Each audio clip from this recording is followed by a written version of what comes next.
dentro do que a gente está falando do contexto de protestante e tudo mais, aí vem a questão cristã, né, que separa o católico e o crente. Qual é a mudança? Assim, é adoração aos santos? não, eu não vejo uma separação. A igreja se separou. Então existe a igreja reformada. Mas eu não vou falar para você, dentro do catolicismo não tem gente salva? Não, tem. Sim, sim. Entendeu? Hoje, por exemplo, eu vejo a igreja católica, gente dentro da igreja católica muito melhor espiritualmente, fazendo ali as coisas mais corretas do que o pessoal do meio evangélico. Vivendo dentro do contexto da palavra, Porque né? aqui, por exemplo, aqui tem a idolatria a santos, aqui tem a idolatria a elementos judaicos. Você chega numa igreja evangélica, não é para ter arca. A arca é uma tipologia de Cristo. Então, quer dizer, Cristo era a arca da aliança no Velho Testamento. Entendeu? E você chega na igreja, tem a arca. O que é aquela arca lá? Um tipo de ídolo. Eles adoram a arca, carregam a arca. Você entendeu? É menorá, por exemplo, que é um outro tipo que no Velho Testamento simbolizava o Espírito Santo. Eles põem o menorá ali na igreja, entendeu? Que é um símbolo judaico. Paulo combateu o judaísmo. Eles estão querendo trazer o judaísmo para o cristianismo. É certo isso? Não. Isso é idolatria. Mesma coisa que no católico. Todos são idólatras? Nem todos. Todos são idólatras no catolicismo? Nem todos. Então tem gente salva dentro do catolicismo? Tem gente salva dentro do catolicismo. Tem gente salva dentro do protestantismo? Tem gente salva dentro do protestantismo. E tem os que não são salvos. Entendi. E a questão da nova aliança? A nova aliança? Isso. A nova aliança é a questão da graça. Então a salvação é pela graça. Então a velha aliança era a lei. Então você tem que obedecer à lei. No Novo Testamento fala que ninguém foi salvo pela lei. Entendeu? Eles foram salvos porque eles creram na promessa. Qual era a promessa? No Messias que havia de vir. Na nova aliança ele veio. A morte e a ressurreição de Cristo, Cristo é o cumprimento da lei. Então a lei foi dada por um Deus perfeito para o homem pecador, para ele entender que ele precisava de algo superior. E o que era algo superior? Porque a Bíblia fala que todos que guardaram a lei foram mortos pela própria lei, porque ninguém conseguiu guardar a lei. Cristo cumpre a lei.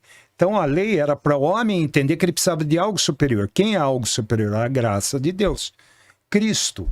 Então ele é o cumprimento da lei. Na graça, acabou a lei. O Velho Testamento você não guarda mais nada daquilo ali. Você entendeu? Não tem dízimo, não tem sacrifício, não tem nada disso. Isso aí é tudo invenção do homem, entendeu? Dentro dessa religião não protestante, pentecostal, neopentecostais, esse outro segmento. Então, ou seja, dentro das igrejas, a gente não vai falar o nome, né? Mas a gente vai falar assim, dentro do geral, estão fazendo uma mistura, então. Total. A gente chama de sincretismo. Sincretismo. A gente vai entrar nesse contexto ainda, né, Lucão? Sim. Mas essa questão da nova aliança, traduzindo para o público de casa, realmente, Cristo veio para nos libertar. Sim. Veio para... Deus deu o filho dele para limpar, vamos dizer, e tipo, já purificar os pecados. Salvar os homens. Na doutrina protestante, assim, o homem é escravo do pecado. Você vai ler ali em Efésios capítulo 2, fala que o homem, entendeu? Ele é escravo do pecado, nasceu em pecado. E que Cristo nos vivificou, estando nós mortos nos nossos delitos e pecados. Então a salvação, ela é uma obra totalmente de Deus. Mas a doutrina da eleição, predestinação, salvação e glorificação é bíblico. Então os neopentecostais e os arminianos não acreditam nisso. Você entendeu? Não acreditam nisso. Então para o arminiano, pentecostal, neopentecostal, Cristo não é suficiente.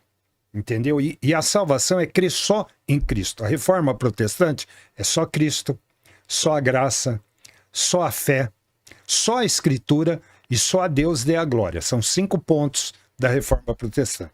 Então, crer em Cristo salva? Não. Crer só em Cristo salva. Por quê? Porque os testemunhas de Jeová creem em Cristo. E é uma seita. Os mormons creem em Cristo. É uma seita. Os adventistas creem em Cristo. É uma seita. A CBB, né? A Congregação Cristã do Brasil, Sim. crê em Cristo. É uma seita. Seria o que é seita, mais ou menos? A seita é um desvio da ortodoxia. Entendeu? Eles creem em Cristo, por exemplo, os adventistas, mas você tem que guardar o sábado. Arminiano também crê no livre-arbítrio, a mesma coisa que os pentecostais e neopentecostais. Então, só Cristo não salva. A Congregação Cristã do Brasil, você tem que crer em Cristo, mas também tem que batizar na igreja da congregação, senão você não é salvo. Então, por exemplo, se você foi batizado em outra igreja, eles nem reconhecem o teu batismo. É uma seita. Aí tem que batizar lá mesmo. Lá, entendeu? Espírita, crê em Cristo, mas não só em Cristo. Entendi. Então, a pessoa que crê em Cristo e alguma coisa, isso a gente chama de heresia. Porque o sacrifício de Cristo, ele foi suficiente, ele foi eficiente para salvar o homem. Foi então, o sangue do Cordeiro, né? O sangue de Jesus. Então você não deu precisa filho de mais nada. para limpar. Mais nada. A Bíblia fala assim que os demônios creem em Cristo. E se estremece. Então não é crer em Cristo, é crer só em Cristo. Muito bem. É legal, porque assim, aí dá para entender mesmo. Então a nova aliança, resumindo, é explicando isso, entendeu? Deus deu o Filho, Jesus, para limpar. Você, não é que você não vai ter pecado, mas você não vive em pecado, né? O sangue de Jesus te purifica de todo pecado. Sim. É assim, ó, você pegar todo o Velho Testamento, aponta, não dá para você ler o Velho Testamento sem enxergar Cristo. Então Paulo chama da plenitude dos tempos. Tudo, a história convergiu para aquele momento. Então Cristo nasceu no lugar certo, na hora certa, porque ele nasceu ali debaixo da Pax Romana. Então a Pax Romana era o seguinte, você pode ter a religião que você quiser. Você pode acreditar em quem você quiser. Os romanos abriram estradas para os discípulos irem levar a mensagem do evangelho. E existia uma língua universal que era o grego, pela helenização. Então aquele foi o momento certo para Cristo vir, morrer e ressuscitar. Então a mensagem do evangelho, as boas novas do evangelho é essa. Cristo morreu pelo teu pecado. Então, por exemplo, eu vou te dar um exemplo bem fácil de entender. Eu sou pecador. O que eu mereço? A Bíblia fala que o salário do pecado é a morte. Então, eu mereço morrer. Eu mereço a cruz, mas Cristo já morreu por ocupou o meu nós, lugar. Então, pela morte de Cristo, que não tinha pecado, ele condenou meu pecado na cruz. Entendeu? Então, eu sou justificado. Então, se eu creio nisso, eu sou salvo. Creio que Cristo morreu por mim. Então, não existe mais pecado para aquele que crê em Cristo. Por quê? Porque Cristo pagou o seu preço. Então, entendeu? Entendi. No tribunal de Deus, fala lá no juízo eterno. Por exemplo, você vai ser julgado? Não, você não vai ser julgado. Porque você já está absolvido. Então, a tua condenação, Cristo pagou no teu lugar. Por isso que a Bíblia chama ele de advogado. A palavra advogado é paracleto. Então, ele está do teu lado. Paracleto é o advogado. Então, ele está do teu lado na hora do tribunal para falar, esse não. Esse eu paguei o preço dele. Então, esse está salvo. Você não tem juízo sobre a sua vida. Isso é graça. A graça é favor imerecido. Você não merece, mas Deus te amou. A Bíblia fala que antes da fundação do mundo, te elegeu, te chamou, te predestinou e vai te glorificar. Então a obra é totalmente de Deus, a obra da salvação. Então esse é o protestantismo. No arminianismo, no pentecostalismo, não. Salvação você pode perder. Entendeu? Então você pecou, você já não está mais salvo.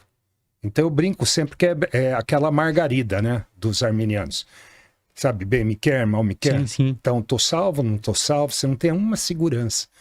E Jesus lá em João capítulo 10 versículo 25, ele fala assim, ó. As minhas ovelhas ouvem a minha voz, eu lhes dou a vida eterna, e ninguém as arrebatará das minhas mãos. Foi o meu Pai que me deu.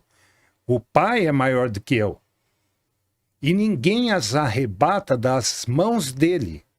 Eu e o Pai somos um. Então, Cristo está afirmando que ninguém que ele salvou vai se perder. Os arminianos falam que você pode perder a salvação. Então, quer dizer, Cristo para eles é mentiroso. Nossa. Não é um bom pastor. Você pode se perder. Depende de você, do teu livre-arbítrio. Não depende de Deus. Então, nós protestantes, nós dependemos da graça, da misericórdia de Deus. Eles não. Eles dependem deles. Entendeu? Então, o homem, você veja bem, lá no Éden, o que ele queria? Independência. O que a serpente falou para o homem? O dia que vocês comerem do fruto do conhecimento do bem e do mal, sereis como Deus. Então o homem quer ser Deus. Está na raiz do homem. Então o arminianismo é isso. Ah, Deus, né, ele tem a parte dele, mas eu tenho a minha. Eu sou independente. Então a minha salvação, metade sou eu, metade é ele. É isso. Então quando a pessoa declara que ela tem livre-arbítrio, ela está falando que Deus não tem livre-arbítrio. Que Deus é sujeito à vontade de um homem pecador. Que ele tem que se sujeitar à minha vontade. Quer dizer uma coisa que não tem cabimento. Então ele não é Deus. Então ele não é soberano.